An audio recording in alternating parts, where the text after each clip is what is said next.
So the European election results are in.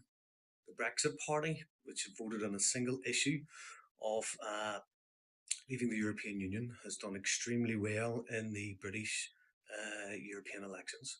It proves that Theresa May's failure and the failure of the Conservative government to actually follow through on the will of the people in order to have a smooth exit from the European Union has resulted in kind of the voters at the polling stations deciding that they no longer want the Conservative Party or indeed the Labour Party to represent them in Europe.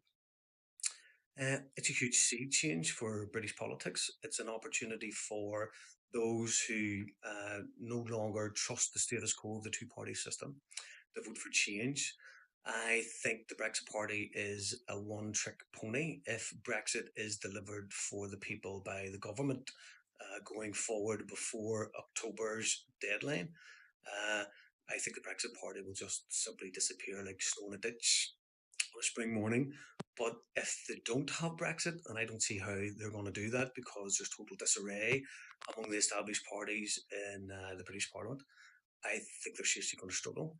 And if they don't deliver Brexit, as the people proved in the votes that were counted yesterday, the people will not return a Conservative and or Jeremy Corbyn-led Labour government.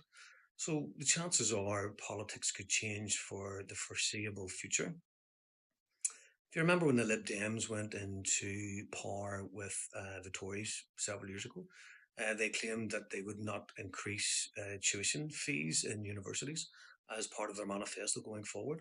Uh, they were returned on that manifesto, and the first thing they did in a coalition government was to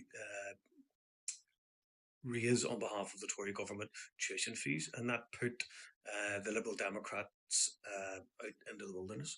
They've only come back now in these recent elections because they're pro Remain. So the country is still diametrically split down the middle, roughly 50-50. But there should be a second referendum. The will of the people, as voted on in 2016, should be followed through. Brexit, deal or no deal, must be delivered before October, or everything is going to change irrevocably going forward. Theresa May's resigned.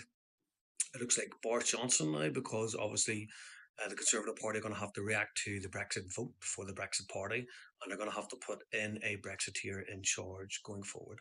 So I think it's strengthened Boris Johnson's position within the party as maybe the newly elected leader. He's a bit of a fool. I don't know how he's going to deliver Brexit, and I think we're watching the British establishment implode on the single issue of how to leave Europe with consensus all around, which is impossible. So all to play for. Looking forward to see what happens in the future.